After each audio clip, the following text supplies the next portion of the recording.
In this video, we're ranking the level 5 spells from Heroes of Might and Magic 2. Let's start off with Armageddon, which inflicts 50x power and damage to all creatures, and it costs 20 spell points. Now, obviously, this is what you would associate the level 5 spells with, right? A very devastating spell, something that's ultra epic.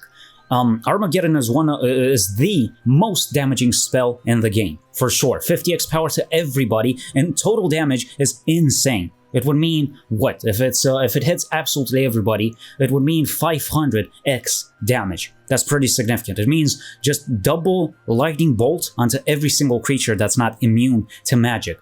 So that is pretty strong. However, unfortunately, it is difficult to use. That's the problem. It's kind of situational because the only units that would be immune to magic would be the dragons, or units that have anti-magic on them, or dwarves, which have some percentage chance to resist a spell, right? So battle dwarves have 40% magic resistance or something like that, or no, in Heroes 2 it's 25%, something like that. 1 in 4 spells don't work. So yeah, but that's kind of a gamble, right? It is relatively difficult to pull off.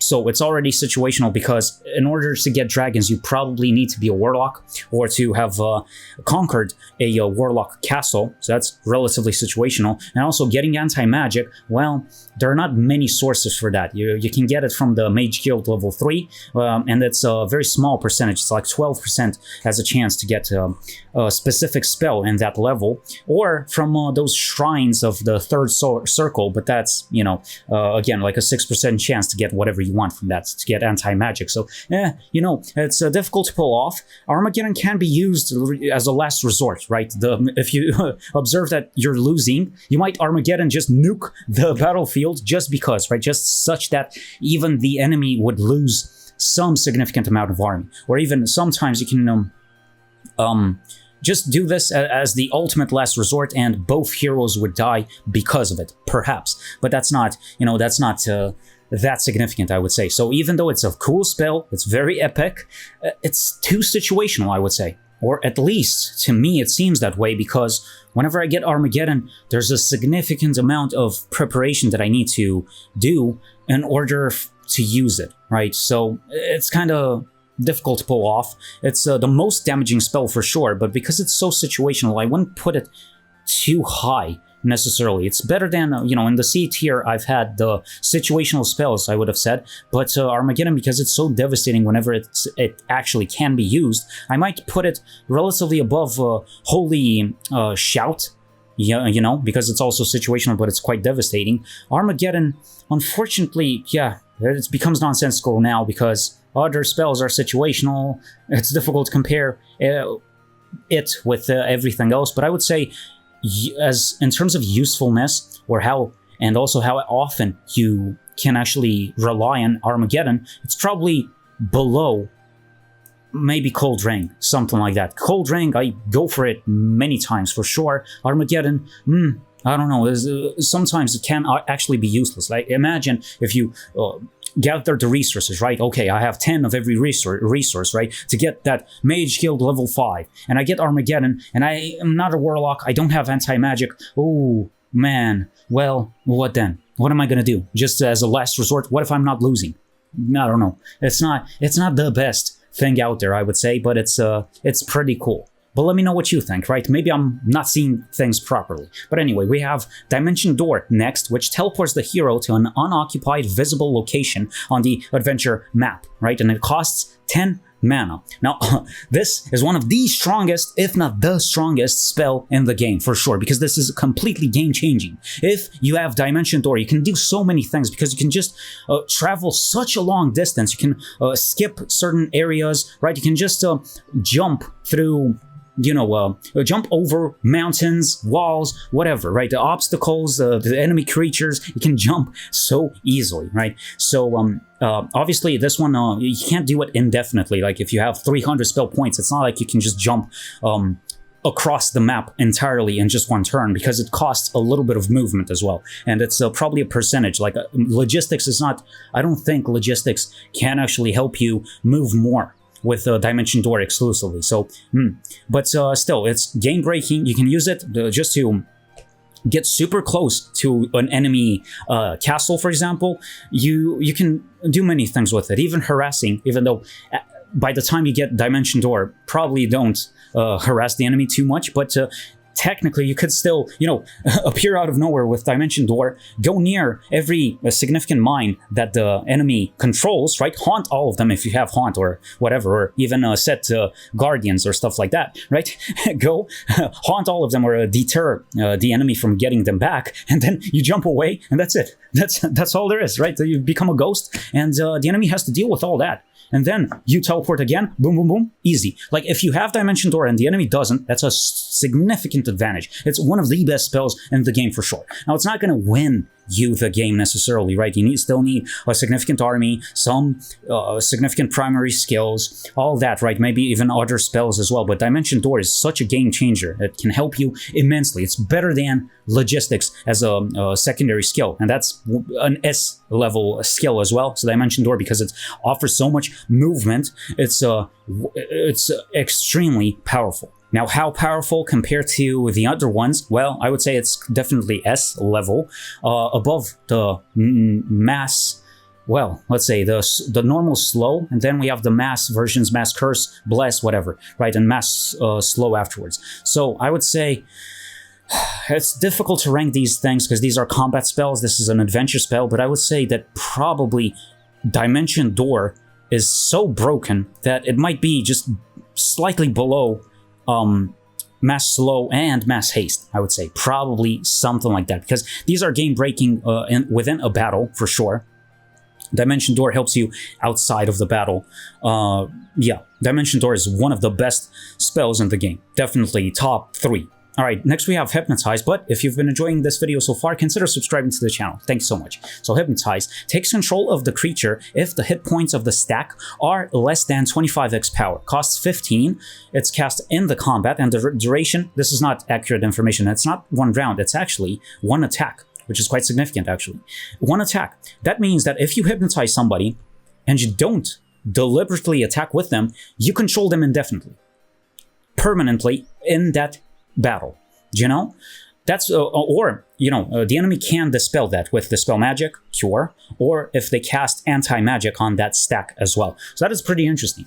Hypnotize is one of those spells that is at first it seems very disappointing, and it's difficult to really understand what exactly is the point of that, because it seems like it's a pretty bad idea to go for Hypnotize, right? Because of this limitation here, 25x power. That's not that much. If you think about it, that means that a stack that is hypnotizable could die from just a lightning bolt onto them. So why wouldn't you do that?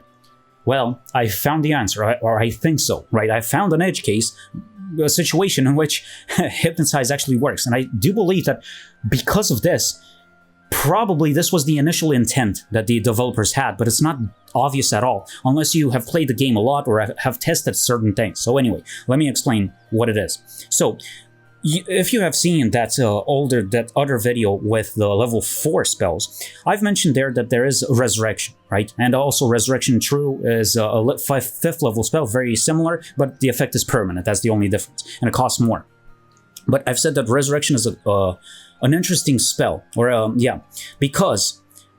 mainly because, a dead unit seems to retain whatever spells it had on it before dying. Which means that, for example, if you have a stack, you cast haste on it, and then it dies. If you go for Resurrection, they still have haste on them. And essentially, what I've observed is that the duration of that spell is put on pause while the stack is dead. All right, so for example, if you have 3 spell power, cast haste, it would last 3 turns, technically, right? But if it dies, right, next turn, from next turn onwards, the haste would last 2 more turns, ideally, right? Or normally. But if you wait, like let's say 10 turns, right, and you don't resurrect that stack, apparently the haste is still active. It's just put on pause. If you wait 10 turns and then you resurrect the stack, it still has haste, and the haste lasts 2 more turns from that point onwards, right? So everything is on pause. Why is that important? Well, it seems that Hypnotize is a counter to Resurrection. That's what I have seen, because if, let's say, this is the scenario that is most likely for this effect. Let's say the enemy has a huge stack or something that's annoying to deal with, like, well, not huge, but let's just say a stack of unicorns. Unicorns have like 40 health, as far as I remember, right? So let's say the enemy has 20 unicorns and has resurrection. Okay, and you've observed that, hey, no matter how much you damage that unicorn stack, the enemy just spams resurrection and it's ultra annoying to deal with, right?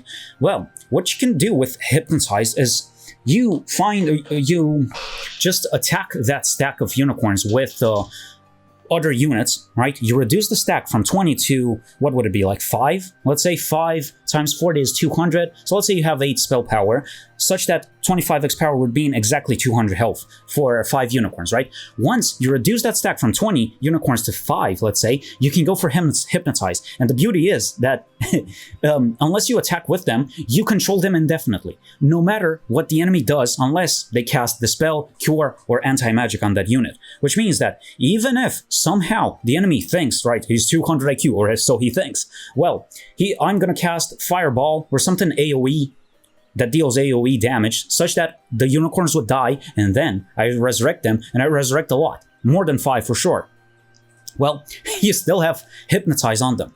That's the thing. That's the beauty of it. You still control them. Even if, for example, resurrection works on damaged units as well, not just dead, right? So even if the stack of unicorns would have been reduced from 20 to 5, and the enemy casts resurrection, thinking, again, oh, I'm 201 IQ now. Well, I think, because it's that limitation of 25x power, if I heal them significantly, the Hypnotizer is going to disappear. Nope, it doesn't. It doesn't. You still control them. So Hypnotize is going to be dispelled only by those 3 spells, right? Dispel Magic, Cure, and Anti-Magic. If the enemy doesn't have those, or is unwilling to use them just because of that, then the Hypnotized unit is in your control indefinitely. That is actually pretty interesting. That makes it not that bad, right? Because people complain about this idea that, well, 25x power is not that much. I might as well just lightning bolt them. And that's fine, of course. But in this specific situation, when the enemy goes for resurrection a lot, then Hypnotize can be a very hard counter to that, okay? That is pretty interesting, I would say. And also, there are some other edge cases in which Hypnotize could be a good idea. Like, for example, this is an ultra edge case, and I've mentioned it when it came to Berserker as well, which is, well, what if you're attacking a castle, right? So it's a siege, and you can't quite get in there. You don't have flying units or whatever. And your ballistics level is not too high. What then? Well, sometimes it could be a good idea if the enemy has an insignificant stack, very low health points, then you Hypnotize somebody within the castle, and then you move them in such a way that it opens the gate. You open the gate with them. Now, that's pretty strong, but it's ultra situational, but that's pretty good. That's 200 IQ for sure, like truly. Okay, so yeah, and Hypnotize, again, there are some edge cases here. Like, for example, I've tested, well, what happens if, for example, you Hypnotize somebody, like, let's say the enemy has a ranged unit here, right? And you Hypnotize somebody else, and you move them close to that ranged unit. Then what? Does the ranged unit, is it not able to shoot anymore because it has now an enemy near it? No, that's not how it works. It's still considered, the Hypnotized unit is still considered to be the enemies, which means that also the reverse is not true. Or rather, what I mean is that if you move this unit away from the enemies and you move a melee unit or whatever you've hypnotized next to your ranged unit cannot shoot anymore. So you can't even use the hypnotized unit to block somebody else from attacking your ranged ones, because your ranged unit is going to resort to using a knife or something. That's not pretty good. That's not good at all. But an interesting thing is that if you attack physically a hypnotized unit, it never retaliates, which could also be pretty strong. But again, what's the point if, the health points that it has would be just 25x power? I might as well, if I wanted to deal with it, I could have just cast a lightning bolt, and that would have been it. But so yeah, Hypnotize, pretty interesting spell, highly situational, but it's not as bad as you might think initially. It's actually, I think, the main purpose is to counter resurrection. But still, it's not, whenever I get Hypnotized, I am ultra disappointed for sure. It's not super useful necessarily. It's difficult to pull off. You need to think quite a bit how to use it, so it is not that great. Another interesting thing about Hypnotize is that essentially the enemy's mass beneficial spells still affect the hypnotized unit. Meaning that if you hypnotize somebody and then the enemy decides to go mass haste, that hypnotized unit receives haste. That's interesting. That is actually very interesting. But, you know, it depends on the situation. But I don't think Hypnotize is that insanely strong. And also, the final thing about Hypnotize here, now that I'm looking at it, we have Mirror Image afterwards, which duplicates one of your creature stacks. And the image is dispelled if it takes any damage. So you could consider that it has 1 health. However, it's not actually 1 health. It's just a very clear exception here. Because I thought, hey, maybe Hypnotize is a counter to Mirror Image as well. Imagine somebody duplicates, I don't know, 20 Titans or something like that, and then you hypnotize the 20 Titans. That would be super strong. But it's not. It's not how it works. Unfortunately, you can't do it. So, yeah, it's just a missed opportunity. If you could have countered Resurrection and Mirror Image as well, Hypnotize would have been pretty good. But as it is right now, I don't know about this, man. That being said, I would put Hypnotize well. It's super disappointing as a level 5 spell. If it would have been level 4, it would have been okay. Even though I would consider it to be below Berserker, for example. Berserker, you can cast it on anybody, and it's not dependent on how many spell points you have. That's pretty good. Okay, but Hypnotize, yeah, it could be counter to Resurrection, and in some fringe cases, you could use it to your advantage.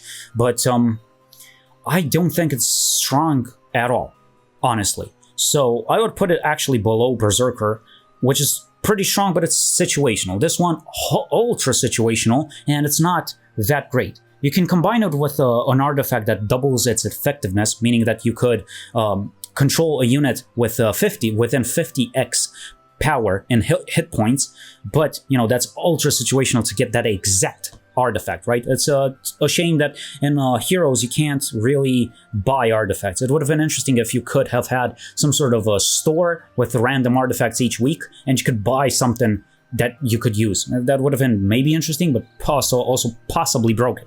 But Hypnotize, honestly, maybe a B minus, something like that. It's a shame, but it's a cool idea for sure. But many times you would wish for something else. Like imagine, you know, you're getting hypnotized, the enemy gets Dimension Door. It's GG, man. I don't know what to tell you. Like, yeah, GG, easy, no re. The next one is Mirror Image. Okay, so this one duplicates one of your creature stacks. The image is dispelled if it takes any damage, as I've said. So 25 is the cost, so it's quite expensive, I must say, and it targets 1 ally. Now, the thing is, there are some limitations to this spell.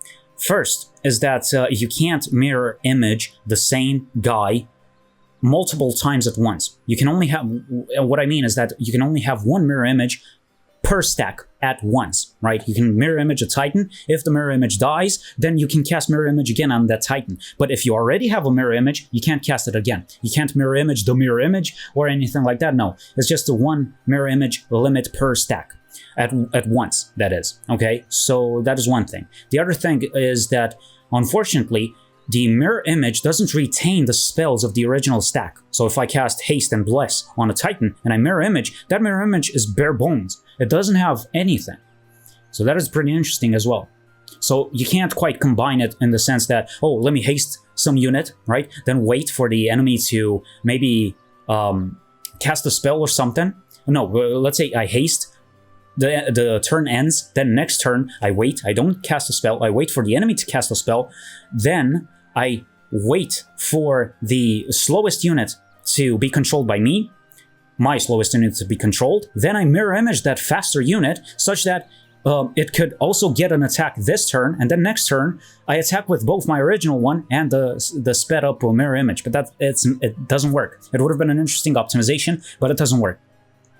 One other thing that doesn't work is casting anti-magic on the mirror image. You can't do it, unfortunately, because hard counter for mirror image is the simple magic arrow. Yeah, because any damage it takes will dispel it. But yeah, unfortunately, it's impossible to cast anti-magic on the mirror image. So that's a drawback for sure. Another major drawback is whenever you fight against necromancers. I've tested this and it's actually true. If you mirror image one of your guys and it dies, that generates skeletons. So it's pretty bad in some situations. If you lose that battle, oh, you generate so many extra skeletons for the enemy undead. So that's not good at all. Imagine if you, I don't know, just for memes, you mirror image 200 halflings, and then with a magic arrow, all of them die, and then somehow you also lose that battle. Man, you've generated, with that mirror image, you've generated at least 80 skeletons, or no, 70 something skeletons for the enemy just from that. Now, good thing is that it doesn't stack. Like if I cast mirror image and it dies, and then I cast mirror image again on that same stack, it's not gonna add up, right? It's still considered to just one stack of mirror images would have died only. So at least it has that going for it, but it's tricky whenever you're fighting against a necromancer. You need to make sure that you're gonna win that battle, otherwise, ooh, it's gonna be a problem. It's gonna be a major problem. A good thing about mirror image is that even if you lose, the mirror image doesn't generate extra experience. So at least it has that going for it. But hopefully, you know, if you get to the situation in which you can use mirror image instead of anything else, I think you're probably winning somewhat. I don't know, but it's pretty good for ranged units, for example, or just to deal a lot of damage right from the get-go, right, with mirror image. You know, you just clone somebody and then you shoot with them. Well, that's pretty significant. Or you do anything with them, like a flying unit or whatever. Even I'm not sure, I haven't tested this, but what happens? Here's a consideration. I just thought about this. What about wolves or paladins that attack twice? You know, what then? Like if they go in, like the mirror image version, attack somebody, then they get a retaliation. Do they still attack again? Or is it completely dispelled just through that first retaliation? I think so. I think it does happen just like that. Anyway, thing is, yeah, mirror image, I think you could hypnotize it, but that's kind of stupid. But you could hypnotize it if it has 25x power or less in hit points only. So you can't just do it all the time, right? There's no exception there. So, you know, it's very costly, mirror image. Sometimes it makes sense, for sure, on your biggest stack, sure, to deal more damage or to just force the enemy into casting a spell just to dispel it. But you're kind of losing in that battle, right? You've used 25 spell points to do that, and the enemy uses 3 to cast a magic arrow, or in the worst case scenario, a cold ring or cold ray, or a lightning bolt to dispel your guy, or even a broken arrow or something from the enemy ranged units. I mean, you know, there's no retaliation from the mirror image. It's you know, it's the squishiest thing imaginable. So usually you would just clone somebody and attack immediately with them. Otherwise, well, it's not a good idea. So anyway, mirror image is relatively good, I would say. Also, mirror image has some percentage of magic resistance or something like that. Sometimes, you know, if the enemy tries to shoot a magic arrow, sometimes the mirror image resists the spell. But I'm not sure. Whenever I've tested with, you know, controlling 2 heroes in a hot seat situation, it, you know, slow always worked, and, you know, curse always worked. Stuff like that, you know, but I haven't tested every single possibility, but maybe the damaging spells are resisted or something. I really don't know. But anyway, mirror image is quite interesting. And also, here's a consideration for you. I've seen this whenever I've played that normal Roland campaign in Heroes 2. What if you have no room? What if you're occupying a hex and some other units are occupying the nearest hexes, the adjacent ones? What happens with the mirror image? Can you still cast it? Turns out yes. And also the mirror image just jumps through to the nearest unoccupied hex that's adjacent to whatever units are near your unit. That's pretty interesting as well. So they thought about that. That's quite good. But I don't think it's gonna change my my ranking. So I would say I would put it somewhat high up there. But here's an interesting question. Where? Well, mirror image, probably somewhere around an A. It gets countered by magic arrow for sure, but it can be super significant because it ensures essentially kind of a double damage in a sense, because you attack immediately with that cloned unit. And also, Mirror Image can be affected by morale as well, as long as there's no retaliation that dispels it, or good luck as well, so even more damage, potentially. That's pretty good, right? And it's the clone becomes an immediate threat for the enemy, or an immediate target, so it tanks some damage as well. It's interesting to cast Mirror Image right after the enemy casts a spell in that turn, because then they need to do something else, potentially with his units, to get rid of that Mirror Image, because otherwise it's going to be devastating for him. So that's an interesting consideration as well. So Mirror Image, how strong is it? I would say probably above Teleport and whatever. Oh, I don't know, man. It's fire. What is this? Oh, Fireball. Okay. Fireball, Resurrection. Is Mirror Image better than Resurrection? Well. That is an interesting thing. It's highly situational, I would say.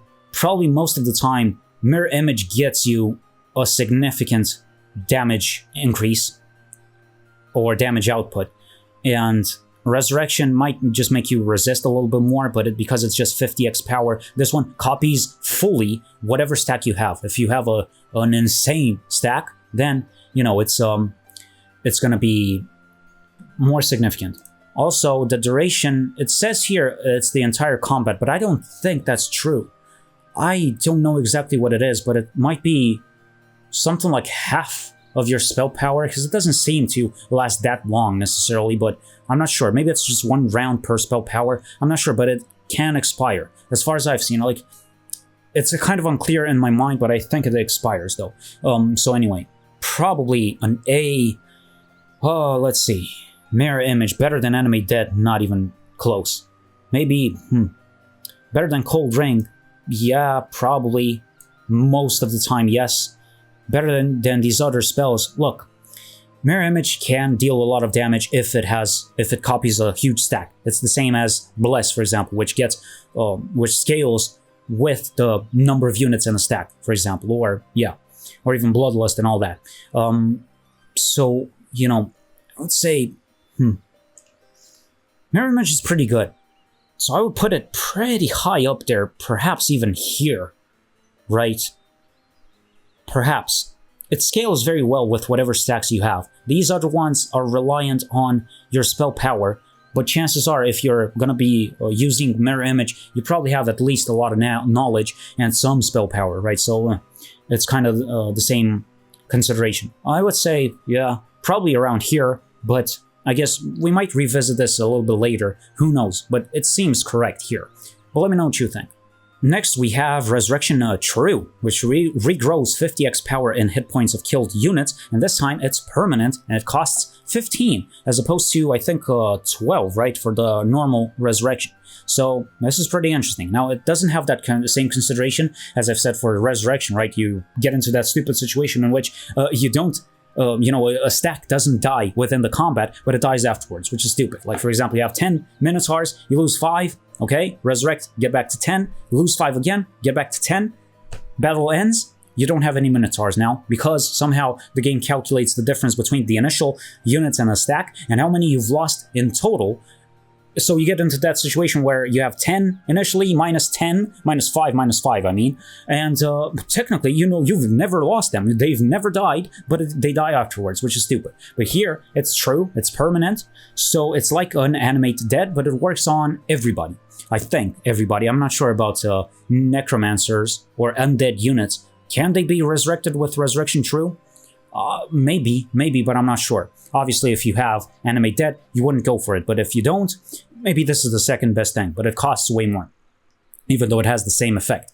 Resurrection True is pretty strong, right? It's just Animate Dead, but for everybody. So that puts it very high. I'm not going to dwell too much on this, because I've said everything there was needed, or that could have been said about Animate Dead and the normal Resurrection 1. So I would say it's pretty up. Better than Animate Dead for sure. Resurrection is one of those spells that's very annoying to deal with, so I would put it probably at an S for sure. Oh, it's one of the best spells in the game, I would say. Better than slow, or all these guys, mass, no, this is the normal slow, and then the mass versions of these. Yeah. Resurrection might prolong a battle, and because it's 50x power, it's difficult to deal with for sure. So I would say, well, like, here's a consideration for you. What if you Armageddon, and then you go for Resurrection after the devastation, if the enemy didn't die yet? That's an interesting combination as well. Kind of costly, but still, you could make it work somewhat. I would say probably around here. I wouldn't really put it past Bless because it offers such an immense advantage, especially if you have a very big stack, that, you know, you're taking the luck element out of it, right? So you ensure maximum damage, which could be the difference between winning a battle and losing it. Resurrection could also have that effect. Let's say with it you win a battle, without it you would lose. But it could be a game changer in that way. But it's I think less likely that everybody is going to be able to use it. Yeah, it works on everybody, but realistically, not everybody is going to use it. You know, meaning that I can't imagine a barbarian casting Resurrection True too many times. You know, how are they going to be able to do that? Or a knight or something like that. Even though, yes, it works, it's available to them, how are they going to do it, right? Because what are you going to realistically resurrect whenever you have relatively low spell power? It's not going to be that significant. But Bless, you don't need anything. Bless doesn't depend on anything. Just cast Bless. You ensure, whatever, like on average, maybe 33% more damage compared to what the expected value would have been for the average base damage for a significant stack, right? The higher the stack, the more, you know, absolute damage it would mean for that Bless would give, right, as a bonus. So Bless is ultra strong, especially mass Bless for sure. So maybe around here. Resurrection, true, very good, but these other ones are so game-changing and can be, they are so accessible for most guys that I would still put them above. At least that was my consideration. So now we have the Summon Elemental, Summon Air, Earth, Fire, and Water Elementals. All of these cost 30 spell points. These are the most costly spells in Heroes of Might and Magic 2. And they summon 3x power in whatever elemental the spell mentions. So this is interesting for sure, because you create an extra stack out of nothing. Just, well, with 30 spell points, which is, you know, quite a lot. But if you have a lot of spell power, if you're a wizard, warlock, necromancer, sorceress, stuff like that, it is doable. You can create more units that the enemy has to deal with. So that's pretty good, of course. And these elementals, they don't have the best stats out there. And also, unfortunately, they have many weaknesses, and I've touched upon this before, right? They have neutral morale. They will never be affected, as far as I know. They might not be affected by your morale modifiers, but don't quote me on that. They're immune to some spells, but they're very vulnerable to others. Like the Air Elemental is vulnerable to Storm and Lightning Bolt. Storm is okay, but Lightning Bolt is too accessible for the Air Elemental to be considered very good, right? It's kind of easy to deal with it if you have Lightning Bolt, and chances are you will. Earth Elemental, on the other hand, is immune to Lightning Bolt and Storm, but is susceptible to Meteor Shower, right? Which is not as accessible because it's a level 4 spell, as opposed to Lightning Bolt being a level 2 spell that almost everybody's gonna get. And Fire Elemental, vulnerable to cold spells, but immune to fire spells, which is interesting. And Water Elemental, the reverse, pretty much, right? Immune to cold spells, and fire spells do 2x damage. And also, all these guys are immune to mind-affecting spells, so Hypnotize is not going to work. Berserker is not going to work. Blind, Paralyze, doesn't matter, right? So that is something interesting as well. But because these elementals are so vulnerable to these very accessible spells like Cold Ray or Lightning Bolt or stuff like that, there's a significant difference between them, I would say, right? Some are better than others, I would say. Also, about their stats are different, right? They have different damage ranges. Like, for example, the Air Elemental has the biggest range that I've ever seen in Heroes 2. biggest range of damage, which means that if you cast Bless on this guy, you ensure, what even is that? Like the expected damage output would be the average, right? So exactly 5. So 8 compared to 5 would be, like, what even is that? Like 60% more damage. That's pretty interesting, right? Especially if you have a lot of spell power, that might add up significantly. Because you create, let's say, 27 air elementals, and then you cast Bless. Oh boy, you deal quite a lot of damage, right? Extra damage just through the Bless. Earth elementals are slower, but they have way more hit points than any other elemental, like 50. So that is interesting as well. They can be tanky, so you can combine the Earth elemental with the steel skin or something like that, something defensive. So, right, so it's interesting because each elemental has some spells that they can synergize with, but they're vulnerable to some spells that might be more or less accessible. That being said, whenever I get Summon Elemental as a 5th level spell, I'm kind of neutral, you know, because I don't necessarily use these, but because, you know, I've ranked these guys in this specific order because of the vulnerabilities that they have, right? These guys, Meteor Shower, level 4 spell only. This one, vulnerable to fire spells, which are levels 3 and 4 respectively, to Fireball and Fire Blast, and then these chumps vulnerable to Lightning Bolt and Cold Ray respectively. Cold Ray and also what's it called, Cold Ring, and this one to Chain Lightning, I guess, right? So I would put them in the same order, close to each other, but where exactly? Well, I would say probably they're at only an A. Honestly, if I'm being honest, you can use them. They're not as situational as Armageddon, for example. They're not as, you know, impactful for sure, but I would put them above Armageddon, somewhere around, oh, I don't know. Are they better than these guys that kind of counter them? Oh, I'm not sure. I would rather, yeah, I don't know. To be honest, I have never used these too many times. Like, I don't spam Summon Elemental or something like that. It's kind of hard to rank these. It's more theoretical than anything, because by the time I get to a 5th level spell, I kind of am winning the game somewhat. I'm not sure how to rank these ones, but I would say probably somewhere around an A, but definitely not as situational as the Animate Dead. Town Gate, kind of a meme, because you can't control where you go. Probably because you get such an increase in hit points that the enemy has to deal with. You can't dispel these guys or something like that. A very easy solution. That's not gonna happen. Perhaps somewhere in the middle, I'd say better than Lightning Bolt and Cold Ray. Perhaps, you know, perhaps. Because they, in total, would deal more damage. They're more resilient than...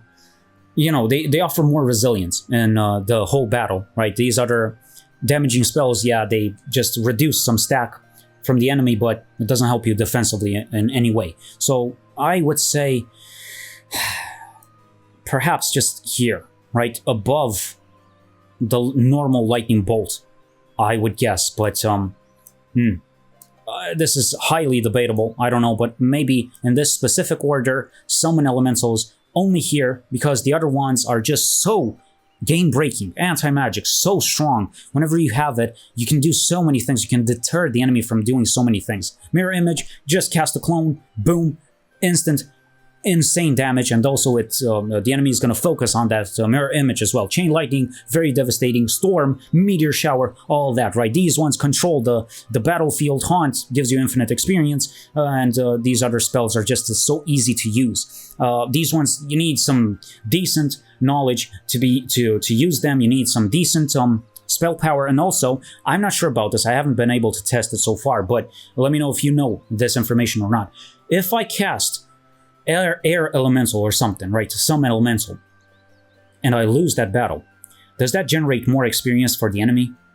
If I have summoned something and it dies, does it generate experience? I don't know. The Mirror Image, for example, doesn't, for sure.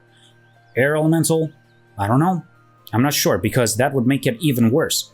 Unless, I mean, you need to make sure that you're winning that battle. but is the elemental itself the game changer, the one thing that makes you win that battle, right? Would you have not won it, if that's proper grammar, I don't know, but would you have lost that battle if not for the elementals? I'm not sure. It's an interesting spell for sure. It seems, epic and something like that. I'm creating something out of nothing, right? A significant stack, and the enemy has to deal with that. Yeah, sure. But it's so costly that, I don't know. I'm not sure if it's that worth it. And also, I don't quite understand how it works lore-wise, right? How is it possible that set air elemental and whatever costs 12 and it generates 4 times spell power, but within the battle, oh no, it costs 30 and you generate less or fewer? Why is that? I don't understand. What exactly is the limitation lore-wise? I have no idea. No idea. And also, why is it Haunt? Why is Haunt level 2 spell, but I can't generate ghosts within the battle? Why is that? Oh, because it's too strong, right? But it doesn't make sense. Anyway, whatever. Maybe like this, but I can accept that it might be preposterous, might be ridiculous, might be nonsensical. I can understand that, but please provide some arguments as well. Actually, a quick correction here for the elementals, the summon elementals, because I've fought recently against some dude that spammed these things, and it turns out, yeah, you can create like 150 such creatures if you have the knowledge, for sure. So in the late game, it might be very difficult to deal with these things, even though they're vulnerable to some spells, because it's such a huge amount of health that you need to deal with. These are significantly better than I initially thought. So I would say, even, with Chain Lightning Storm and whatever, you still can't deal with them that well. So I would bump them up a little bit, I would say. So even maybe somewhere around, better than Meteor Shower, that's kind of crazy. Better than Storm, maybe not, but potentially even here, right? Pretty good, I would say. Yeah, if you can actually spam them, it might be very difficult to deal with, and you can, if the battle is very close, these can be game changers for sure, because I couldn't deal with them, and the enemy won that battle just because of this spamming, for sure. And they even spammed this one, right, which is more difficult to deal with than these fire or air elementals. So yeah, because of that, maybe, you know what, maybe just honestly, because it was so difficult to deal with, now I'm not speaking only theoretically, I've seen them in action, yeah, they might be just an S- a little bit, they're very significant for sure, but I don't know, let me know what you think.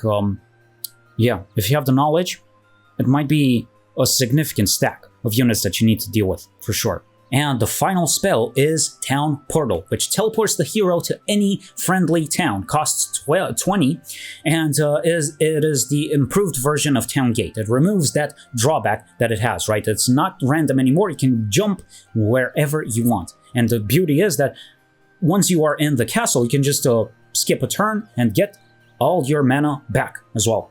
So, needless to say, this is one of the strongest spells as well. It offers so much value for sure, and you can even defend with one hero whenever some significant hero with a huge army comes near one of your castles that's not that protected. Town Portal with your strongest unit or strongest hero, and you deter the enemy from even attacking, or if they attack, you probably obliterate them. So it's an interesting spell for sure. Or you can just jump, let's say, there are many situations, but let me give you one more example. Let's say, you've conquered some castle somewhere, and you are creating, I don't know, like a mage guild in it, and that mage guild generated Resurrection True or something very interesting, like Dimension Door or something like that, and you really want to get it, but it's very far away. Easy. Town Portal, if you have it. Town Portal, boom, you go in there, learn the spell, Town Portal back, and then you continue with whatever you were doing in that initial location. Easy. Super strong. Super strong. I mean, look, there are many situations for sure. I'm not going to go through all of them because there's no point. It's the most obvious S in existence, for sure. Now, where within S? That's the question. I'd say probably a little bit below a Dimension Door. Must be, right? Just a little bit. Dimension Door is so ridiculous. You can control exactly where you go within the adventure map, this one just teleports you to a castle, and then you need to do to walk yourself or to gallop yourself. Yeah, this one is has almost no limitation essentially. But mass haste and mass slow, because they affect that order in which things are happening, or in which units or stacks are taking action. I would still say these are the best spells in the game. Probably mass slow and mass haste as well. Alright, so these other things, I didn't consider them. You know, I've never used the view towns, view heroes either, and summon bolt, I don't think I understand it. I haven't used it much, really, so I'm not going to rank these. But this has been the whole tier list. Thank you for watching. Consider subscribing to the channel, and consider watching that skeleton-only campaign that I've started on the channel. It's an interesting thing about, you know, it's an interesting challenge related to Heroes 2. Alright, thank you for watching. I'll see you next time.